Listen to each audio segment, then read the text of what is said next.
Buenas tardes, hermanos. Les saludo en el nombre del Señor. Vamos a abrir la palabra de Dios en el libro del profeta Isaías, el capítulo 33. Vamos a dar lectura al versículo 22. Isaías 33, 22.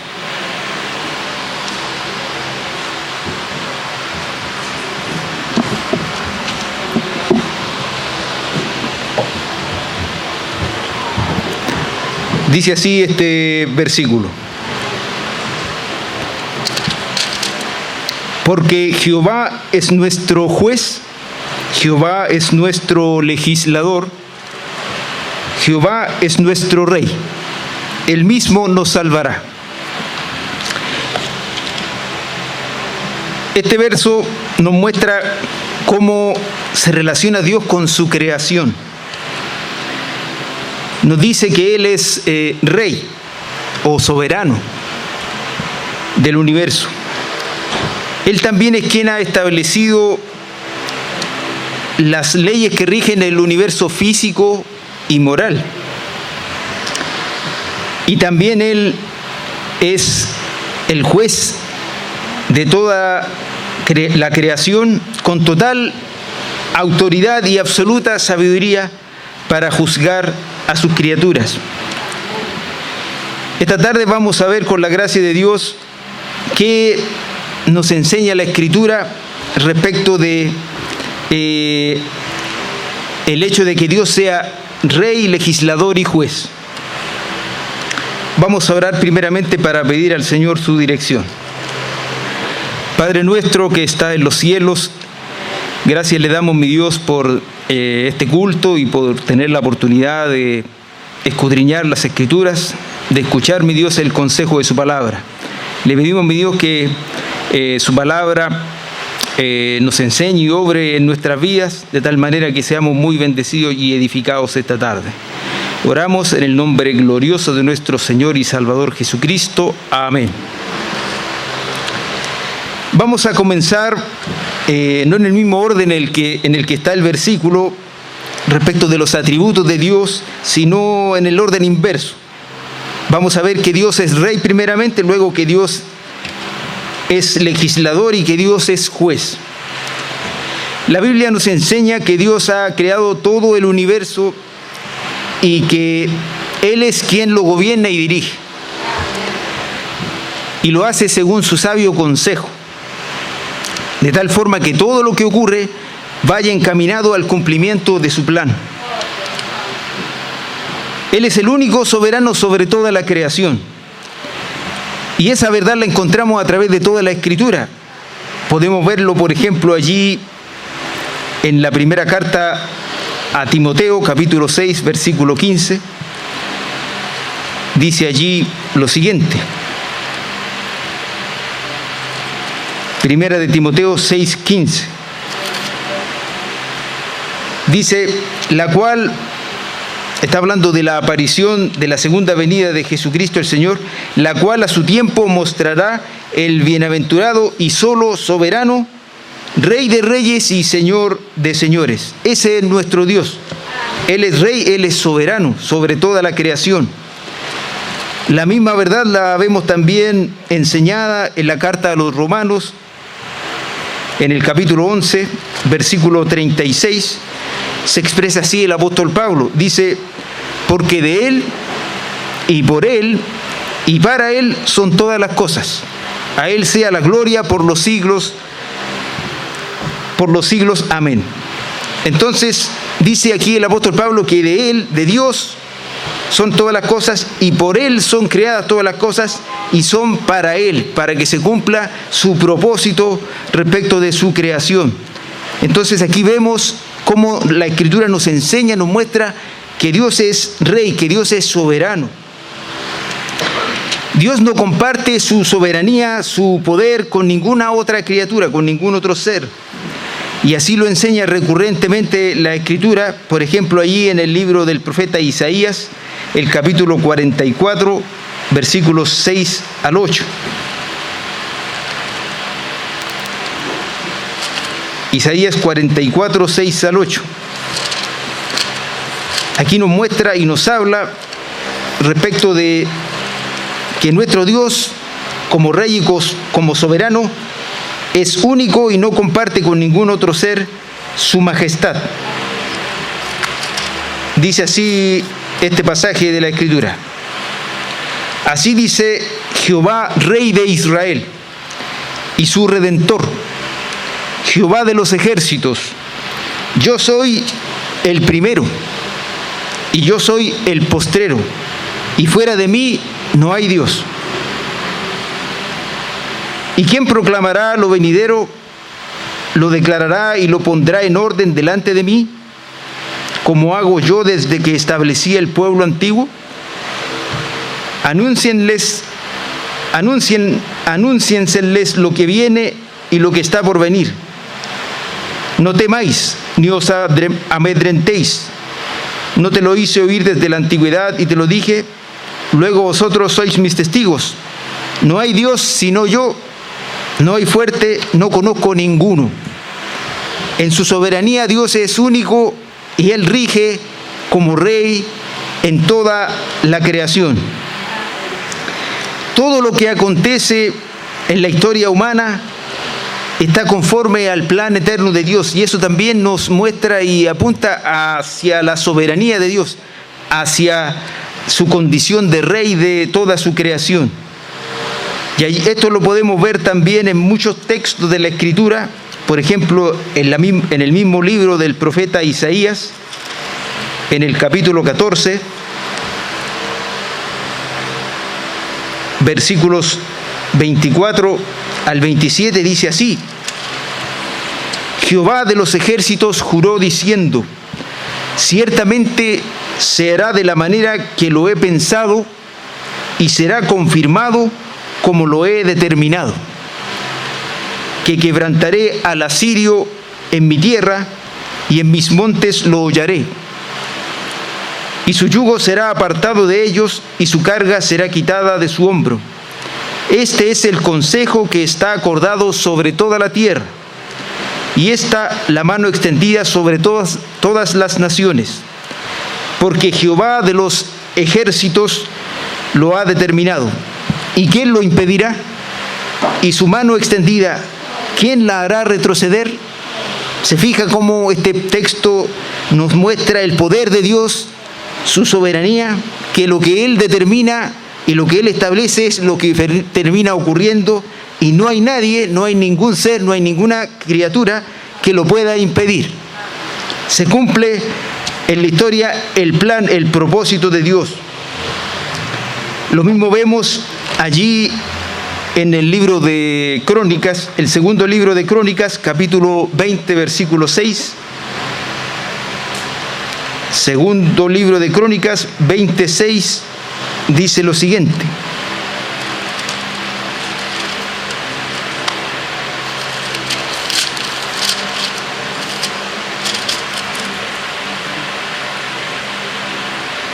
y dijo Jehová, Dios de nuestros padres, ¿no eres tú Dios en los cielos y tienes dominio sobre todos los reinos de las naciones?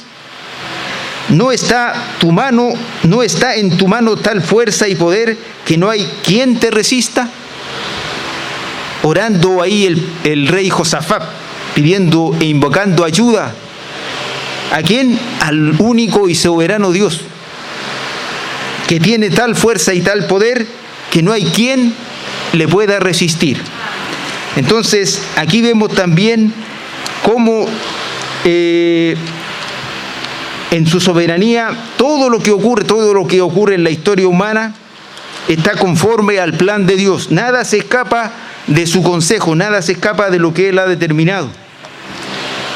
Aún la maldad, fíjense que aún los malos en sus planes, en sus intenciones, de algún modo vemos que no se salen con la suya, sino que Dios les pone límites y Dios les hace ejecutar lo que está en su soberanía, lo que está determinado en su plan. Leamos allí el libro de Apocalipsis, capítulo 17, versículo 17. Fíjense cómo se expresa acá este texto de la Escritura respecto de lo que acontece conforme al plan eterno de Dios. Dice allí, porque Dios ha puesto en sus corazones el ejecutar lo que Él quiso, ponerse de acuerdo y dar su reino a la bestia hasta que se cumplan las palabras de Dios. El plan de Dios siempre se cumple. Y Dios en este caso permite que los malos hagan sus obras, sus operaciones, pero sin salirse nunca del plan eterno de Dios. Y debemos preguntarnos, es cierto, la Escritura es clara y nos enseña a través de toda ella, cierto, desde el Génesis hasta el Apocalipsis, que Dios es Rey, que Dios es soberano. Y debemos preguntarnos, ¿y cómo el saber que Dios es el Rey puede fortalecer nuestra fe y consolar nuestros corazones? Y podemos responder lo siguiente, como nos lo enseña la Escritura. Esto da cuenta, el hecho de que Dios sea el Rey, el hecho de que Dios sea soberano, da cuenta de que Él tiene todo el control. Y aún todo lo que ocurre en nuestra vida está en sus manos. Entonces aquella verdad debe fortalecer nuestra fe, debe consolar nuestros corazones, sobre todo cuando los tiempos no son buenos, cuando pasamos pruebas, adversidades. No debemos olvidar que todo está en las manos de nuestro Dios, que Él es Rey, que Él es soberano. Así lo podemos ver como lo enseña el profeta Isaías también en el capítulo 41. Fíjense aquí cómo se expresa el profeta. Isaías 41, 8 al 10. Hablando del cuidado de Dios, de que Él tiene el control y Él puede hacernos bien. Dice allí, Isaías 41, 8, pero tú, Israel, siervo mío eres. Tú, Jacob, a quien yo escogí, descendencia de Abraham, mi amigo. Porque te tomé de los confines de la tierra y de tierras lejanas te llamé y te dije, mi siervo eres tú, te escogí y no te deseché. No temas, porque yo estoy contigo. No desmayes, porque yo soy tu Dios, que te esfuerzo. Siempre te ayudaré, siempre te sustentaré con la diestra de mi justicia. Entonces, no debemos olvidarnos, nuestro Dios es único, es soberano en toda la creación y todo lo que ocurre y todo lo que acontece está en sus manos y es parte de su plan.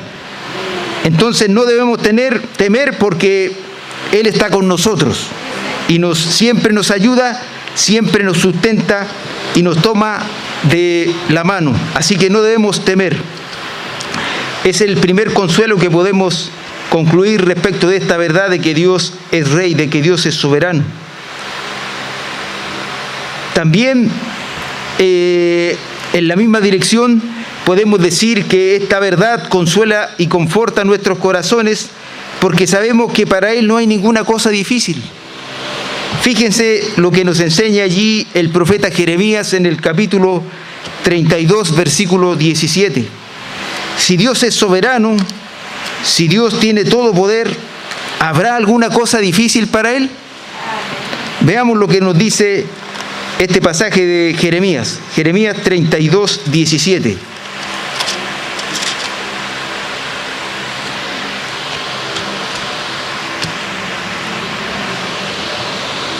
Así dice este texto. Exclama Jeremías y dice, oh Señor Jehová, he aquí que tú hiciste el cielo y la tierra con tu gran poder y con tu brazo extendido, ni hay nada que sea difícil para ti. Amén.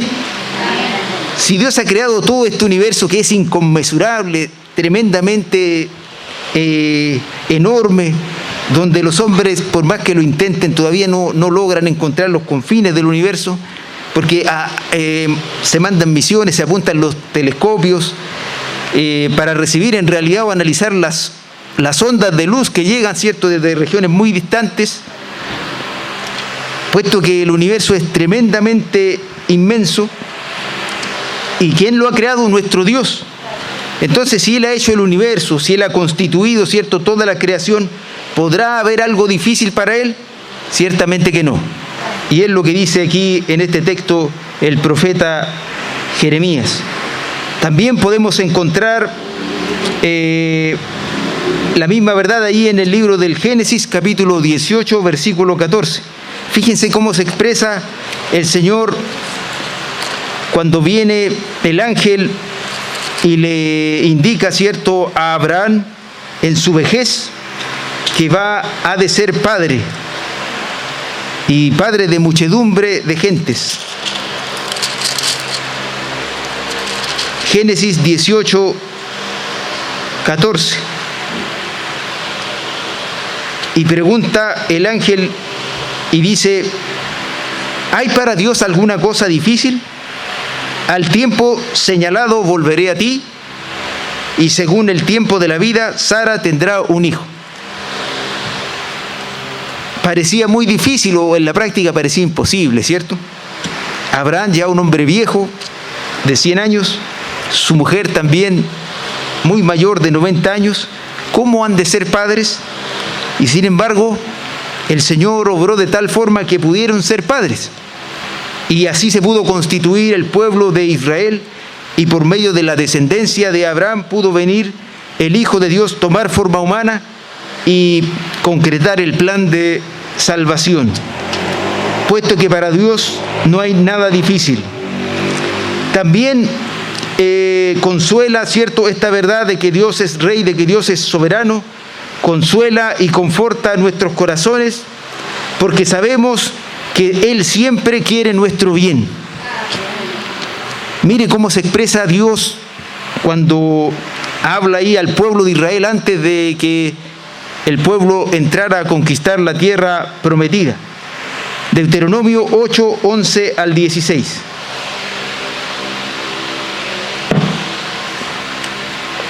Deuteronomio capítulo 8, versículos 11 al 16.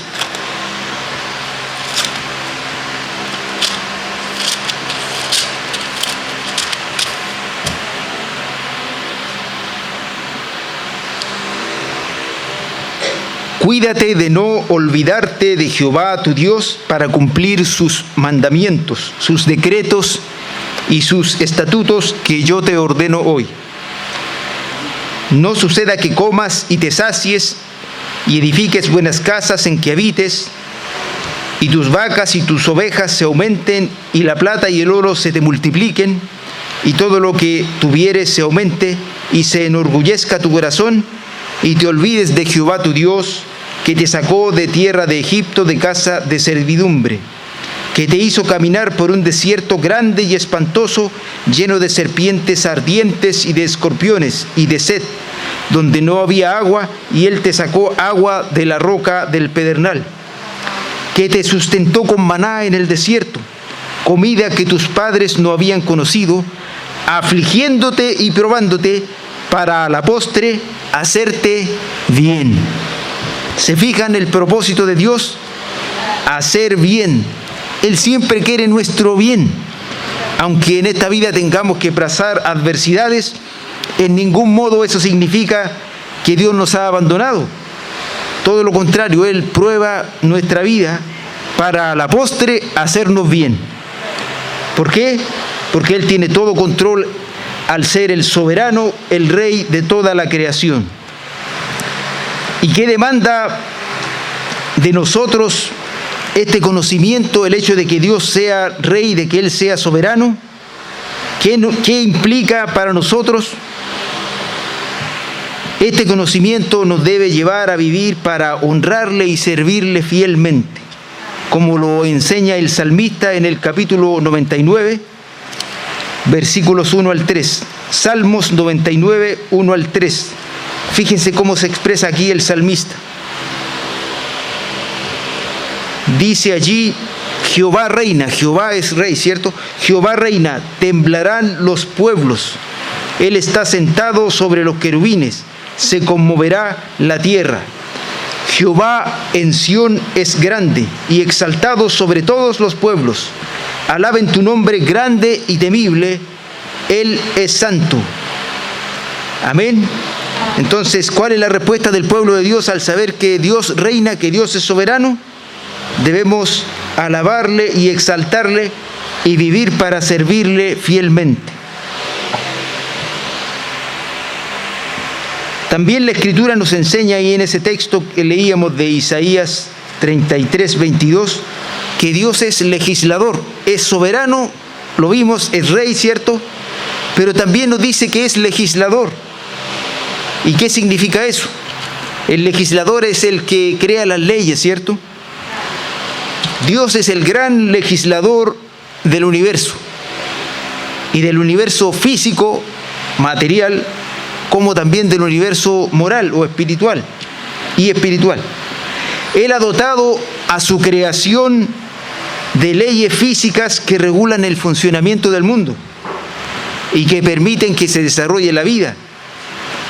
Fíjense que los hombres han podido desarrollar las ciencias, crear los avances tecnológicos, solo por el hecho de haber ido encontrando cómo Dios ha creado este mundo, cómo Dios lo ha ordenado, puesto que si no tuviésemos acceso, si los hombres no hubiesen tenido acceso a este conocimiento, sería imposible el desarrollo tecnológico, los avances científicos.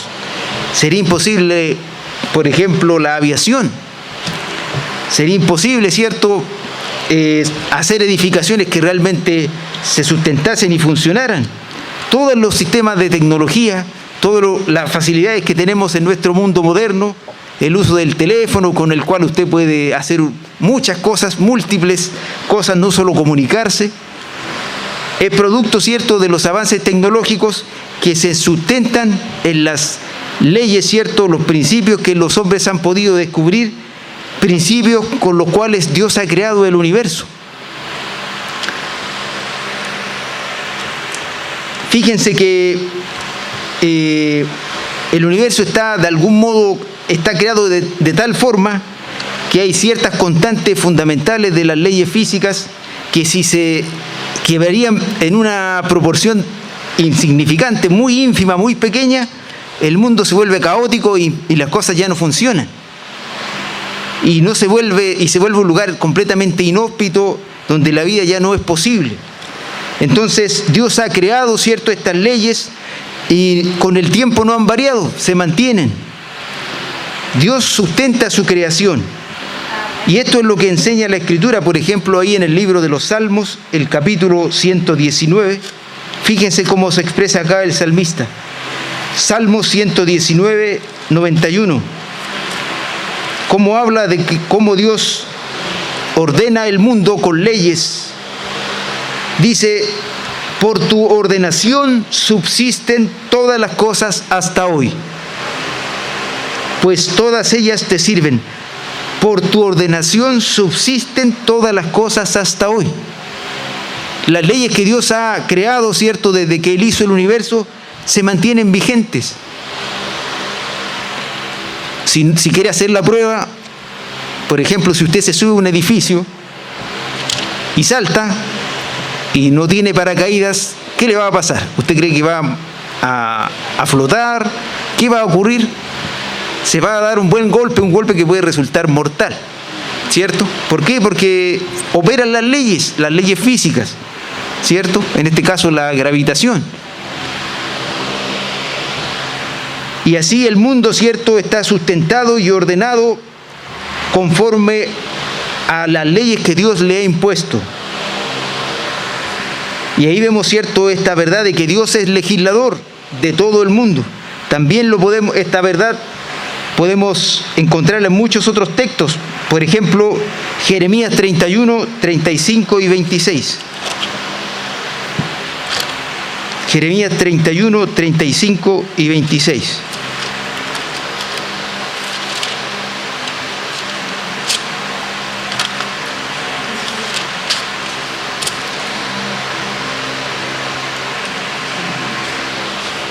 Fíjense cómo se expresa acá el profeta Jeremías. Dice allí: así ha dicho Jehová, que da el sol para la luz del día, las leyes de la luna y de las estrellas para luz de la noche, que parte el mar y braman sus ondas. Jehová de los ejércitos es su nombre. Si faltaren estas leyes delante de mí, dice Jehová, también la descendencia de Israel faltará para no ser nación delante de mí eternamente. Dios rige, ¿cierto? Ha creado el mundo de tal forma que las leyes se mantienen a través de los años, a través de los siglos, a través de las edades. Las leyes con que Él ha creado este mundo físico.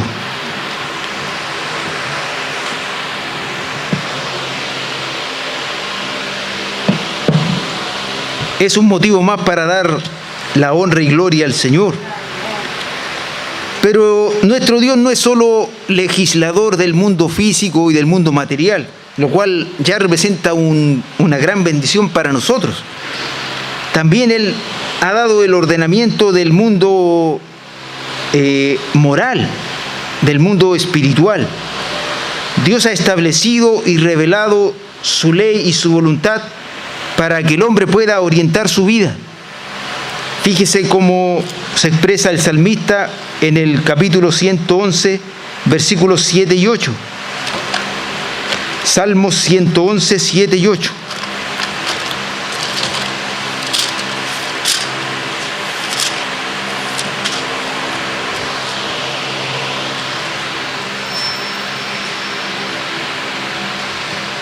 Las obras de sus manos son verdad y juicio. Fieles son todos sus mandamientos, afirmados eternamente y para siempre, hechos en verdad y en rectitud. Si no tuviésemos la ley de Dios, si no tuviésemos la revelación de Dios, tendríamos vidas completamente desorientadas, como de hecho lo ocurre a las gentes en este mundo. ¿Cuál es el camino? ¿Qué es bueno? ¿Qué es lo correcto para la vida? Hay completa confusión, oscuridad, desorientación. Uno opina una cosa, otro otra cosa. No hay forma de llegar a acuerdo. ¿Por qué? Porque cada uno busca de lo que hay en su corazón. Pero nuestro Dios ha revelado cuál es su voluntad, cuál es la ley que rige, que debe regir nuestro universo moral y espiritual. Fíjese cómo lo enseña ahí Isaías 28, 26.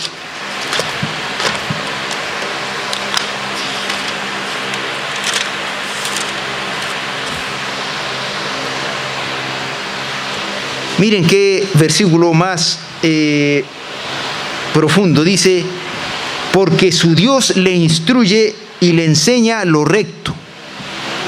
Y a la pregunta, ¿por qué usted cree que esto es bueno? ¿O por qué usted cree que esto es malo? ¿Qué ha de responder el creyente? Nuestro Dios me instruye, ¿cierto? Nuestro Dios es quien nos instruye y nos enseña a saber y conocer lo que es recto y bueno, ¿verdad? Él nos ha revelado en su ley y en toda la Escritura cuál es su voluntad. No nos ha dejado en desorientación o en confusión. Nos ha dado con claridad, nos ha mostrado cuál es su voluntad. Lo mismo encontramos también en el libro del profeta Isaías, el capítulo 48, el versículo 17. Allí dice lo siguiente: así ha dicho Jehová, Redentor tuyo, el Santo de Israel. Yo soy Jehová, Dios tuyo, que te enseña provechosamente, que te encamina por el camino que debes seguir. ¿Se fija? Él nos enseña lo que es provechoso, lo que es bueno, lo que es verdadero. El camino que hemos de seguir. ¿Por qué? Porque Él es el Dios legislador.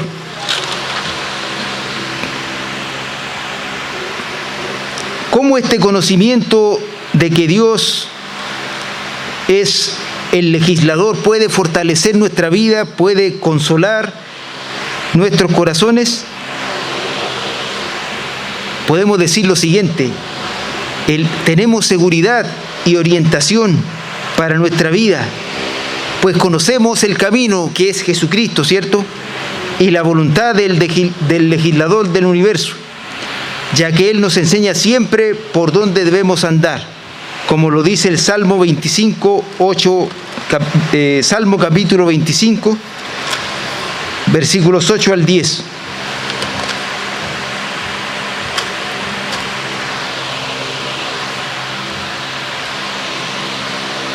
Dice allí: bueno y recto es Jehová, por tanto Él enseñará a los pecadores el camino, encaminará a los humildes por el juicio, enseñará a los mansos su carrera. ¿Se fija? Bueno y recto es Jehová, y dice que Él enseñará a los pecadores como nosotros el camino por donde hemos de andar. Entonces nos da eso una tremenda seguridad y confianza en nuestra vida. Sabemos cómo orientar nuestra vida, y lo sabemos gracias a que el Señor nos guía y nos revela su voluntad. ¿Y qué demanda de nosotros esta verdad de que Dios es legislador? Ciertamente demanda de nosotros obediencia. Obediencia, ¿cierto?, al Dios creador y legislador. Como lo dice el salmista, por ejemplo, en el capítulo 40, versículo 8. Así responde el salmista a la revelación divina, al hecho de que Dios le instruya y le enseñe. Salmo 48 dice así: el hacer tu voluntad, Dios mío, me ha agradado, y tu ley está en medio de mi corazón. Me agrada, dice aquí el salmista, los mandamientos del Señor. No son gravosos, no son una carga. Todo lo contrario, soy beneficiado y amo esa verdad, esa ley, y está en mi corazón y me apropio de ella. Esa debe ser nuestra actitud. Obediencia a lo que el Dios legislador ha establecido. ¿Y qué otra cosa más demanda sobre nosotros este conocimiento? Bueno, tenemos la misión de compartir con otros, con aquellos que están en este mundo de tinieblas y de desorientación.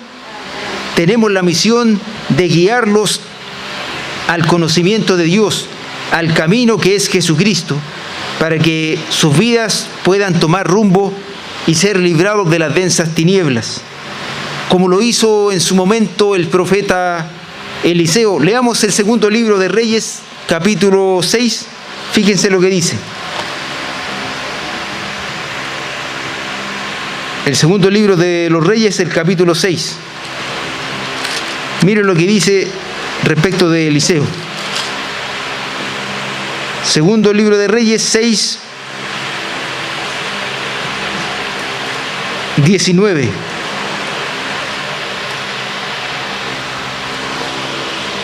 Y dice, el 18 y 19 vamos a leer. Dice: y luego que los sirios descendieron a él, oró Eliseo a Jehová, y dijo: te ruego que hieras con ceguera a esta gente. Y los hirió con ceguera conforme a la petición de Eliseo. Después les dijo Eliseo: no es este el camino, ni es esta la ciudad. Seguidme y yo os guiaré al hombre que buscáis. Y los guió a Samaria. Estos sirios venían a prender a Eliseo, llevarlo, ¿cierto?, para después ejecutarlo, porque le revelaba a los reyes de Israel todas las estrategias y maniobras de los sirios. Y Eliseo ora, ¿cierto?, para que Dios le libre de estos sirios, y quedan cegados. Pero ¿qué hace? No es que después de que quedan ciegos, Eliseo dice: allá son enemigos, no tengo ningún cuidado de los sirios. Todo lo contrario, ¿qué hace?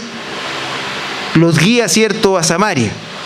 Era un problema político entre los reyes. Entonces, ¿para qué vienen al profeta? No están buscando a Dios. Entonces los guía a Samaria para que pudieran resolver. Y allá en Samaria son tratados bien conforme a la petición de Eliseo. Entonces, aquello que hace Eliseo, guiar a los ciegos, es nuestra misión también. Y de esa forma vamos a estar respondiendo a la demanda de Dios, ¿cierto? Respondiendo a lo que nos demanda el conocimiento de que Dios es legislador del universo moral. Pero también este texto de Isaías 22 nos dice, de Isaías 33, 22, nos dice que Dios también es juez. Dice que Dios es rey, que Dios es legislador y que Dios es juez.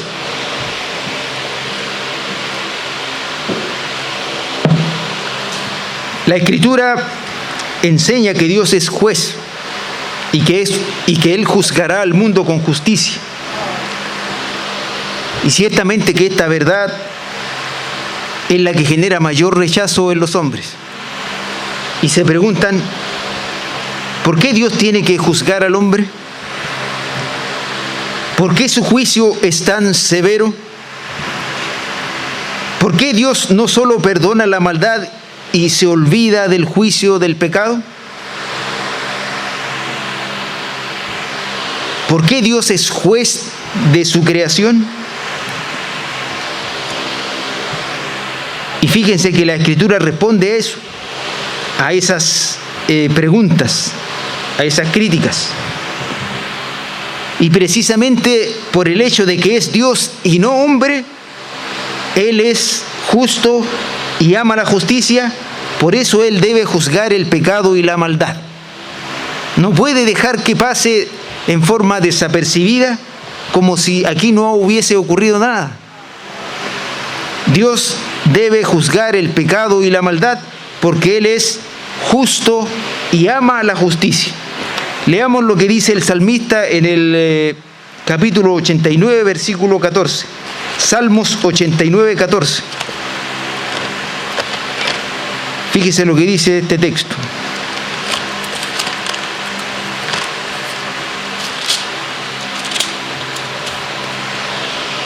Dice, justicia y juicio son el cimiento de tu trono, misericordia y verdad van delante de tu rostro. Ese es el cimiento del trono de Dios, del gobierno de Dios, la justicia y el juicio. Entonces Dios no puede saltarse el juicio. Él es juez. Pero fíjese, hay que tener algo en mente. Cuando la Escritura habla del juicio de Dios, cuando la Escritura habla de que Dios va a juzgar, casi siempre al oír esas palabras de que Dios es juez, viene el temor.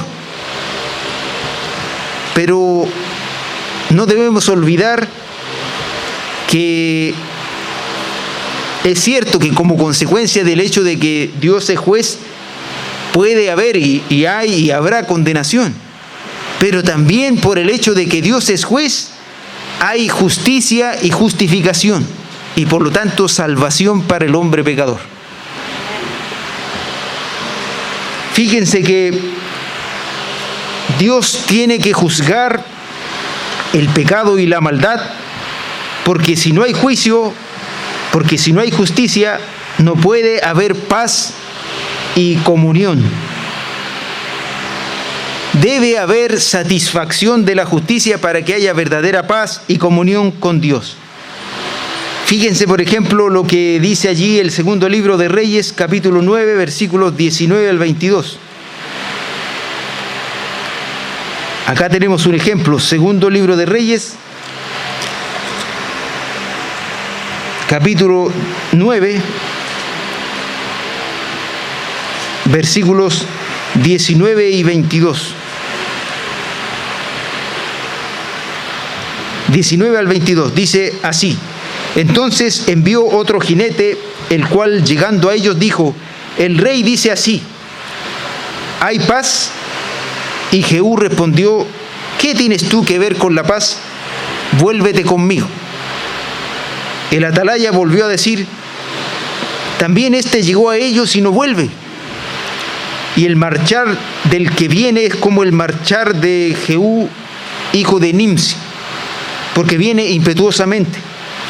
Entonces Jorán, el rey de Israel, dijo, unce el carro, y cuando estaba uncido su carro, salieron Jorán, rey de Israel, y Ocosías, rey de Judá, cada uno en su carro, y salieron a encontrar a Jehú, al cual hallaron en la heredad de Nabot de Jezreel.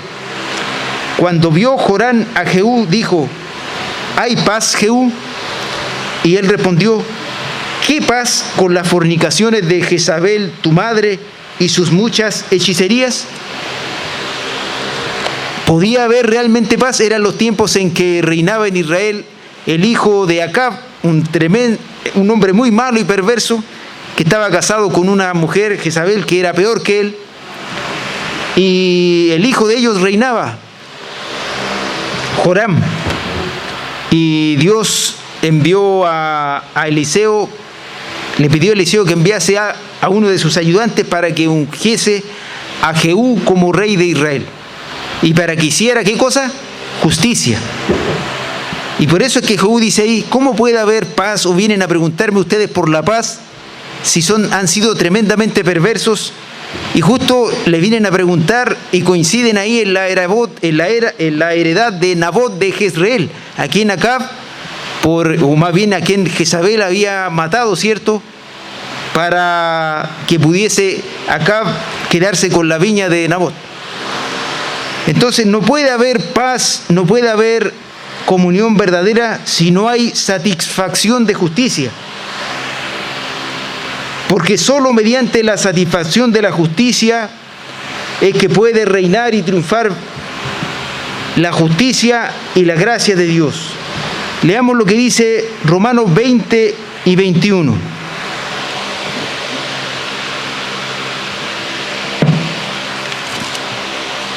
Romanos capítulo 20, versículo 21. Perdón, no tiene capítulo 20 Romanos. Es el capítulo 5, versículos 20 y 21. Romanos capítulo 5, fíjense cómo se expresa acá la palabra de Dios. Romanos 5, 20 y 21 dice lo siguiente: porque la ley se introdujo para que el pecado abundase, mas cuando el pecado abundó, sobreabundó la gracia, para que así como el pecado reinó para muerte, así también la gracia reine por la justicia para vida eterna mediante Jesucristo, Señor nuestro. La gracia de Dios nos puede alcanzar y nos alcanza a nosotros por el hecho de que Dios se ocupó de que Jesucristo trajera la justicia al morir en lugar nuestro, al pagar y llevar la culpa y la pena, el castigo por el pecado en la cruz. Si Cristo no se hubiese entregado en sacrificio, no hubiera habido justicia y por lo tanto la gracia de Dios no nos hubiese alcanzado a nosotros. Porque la gracia tiene su efecto, como dice aquí el apóstol Pablo, la gracia reina, pero lo hace por medio de la justicia. Por eso es que es tan vital la justicia y el hecho de que Dios sea juez y haga justicia. Porque cuando la Escritura nos habla de que Dios juzga, de que Dios obra y satisface la justicia, también está queriendo decir que Dios salva. Volvamos al versículo, a nuestro versículo de Isaías 33, 22. Fíjense cómo termina el versículo. Es cierto que dice que Dios es rey, que Dios es legislador y que Él es juez. Pero fíjense lo que dice el versículo en la última parte. Dice allí: porque Jehová es nuestro juez, Jehová es nuestro legislador, Jehová es nuestro rey, Él mismo nos salvará. Y nos salva porque Él establece la justicia que ha venido por medio de la obra expiatoria del Señor Jesucristo. ¿Cómo este conocimiento entonces consuela y fortalece nuestra fe? El hecho de que sepamos que nuestro Dios es juez justo da cuenta de que Él nos ha justificado por el hecho de haber creído en la obra redentora de Jesucristo. Fíjense lo que dice Romanos 5:1. Romanos capítulo 5, versículo 1. Dice así: justificados, es decir, declarados realmente justos, dice, justificados pues por la fe, tenemos paz para con Dios por medio de nuestro Señor Jesucristo. ¿Se fija? Tremendo privilegio que hemos obtenido, el de ser declarados justos por la fe, ¿cierto? Lo cual produce la paz y la comunión eterna con Dios, y todo ello por el hecho de que Jesucristo ha pagado la culpa por el pecado y ha traído satisfacción de la justicia de Dios. ¿Qué otra cosa más podemos decir? Podemos preguntarnos, este conocimiento de que Dios de que el Señor, ¿cierto?, es juez justo y trae la justicia, también da cuenta de lo siguiente: el hecho de que Dios sea justo y haga justicia es lo que le permite a Él obrar con plena misericordia y gracia para con los hombres. Leamos lo que dice allí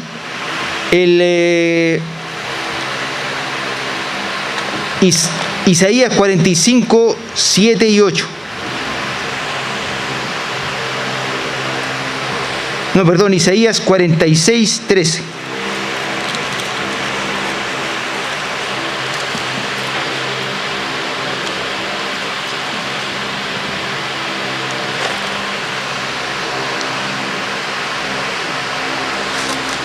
No, perdón, era Isaías 30, 18.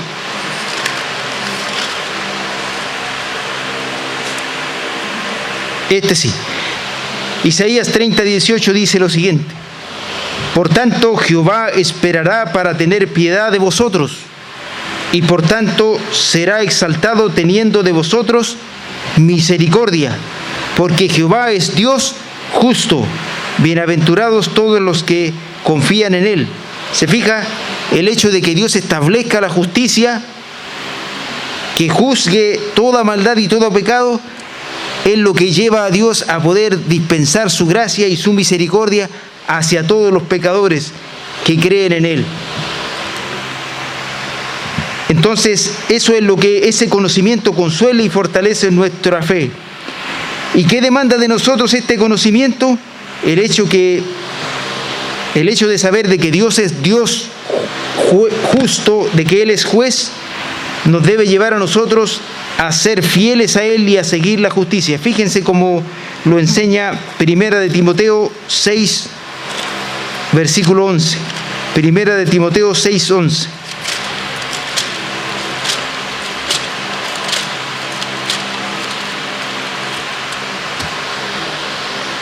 Fíjese cómo es la exhortación del apóstol Pablo para Timoteo y también para todos nosotros.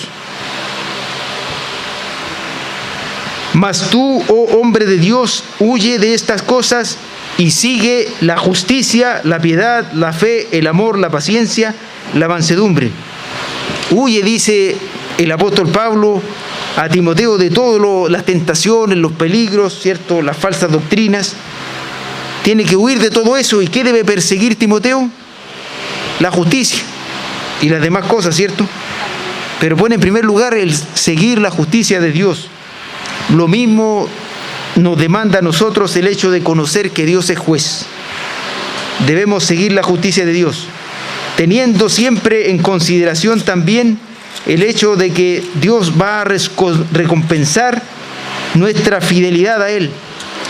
Para terminar, vamos a buscar 2 de Timoteo 4, 8. 2 de Timoteo 4, 8 dice así: por lo demás me está guardada la corona de justicia, la cual me dará el Señor juez justo en aquel día. Y no solo a mí, sino también a todos los que aman su venida. A los que aman al Señor, a los que aman su venida, a los que son fieles al Señor. El juez justo no lo va a condenar, todo lo contrario, ya nos ha absolvido completamente, nos ha declarado justos, y más aún, dice acá el apóstol, si somos fieles y amamos la venida del Señor, nos va a guardar una corona. ¿Y es una corona de qué cosa? De justicia. ¿Se fijan? lo bueno y bondadoso que es el Señor para con nosotros, entonces este conocimiento de que Dios es Rey, de que Dios es legislador y de que Dios es juez, debe fortalecer y confortar nuestros corazones. Amén. Vamos a orar. Padre nuestro que está en los cielos, le damos gracias, Señor, porque su palabra nos revela estas hermosas verdades que siempre traen beneficio a nuestra vida. Nos enseñan con toda claridad de que usted es soberano, usted es Rey, de que usted, nuestro Dios, es quien ha creado todas las leyes que rigen el universo material y también ha revelado las leyes para que orientemos nuestra vida espiritual. Y también nos declara la Escritura de que usted es juez y juez justo, y de que nos ha justificado por el hecho de haber creído en Cristo, y que también nos va a recompensar en su venida si somos fieles al Señor. Ayúdenos, mi Dios, a ser fieles y a seguir la justicia, que es lo que agrada a usted, mi Señor. Oramos en el nombre glorioso de nuestro Señor y Salvador Jesucristo. Amén.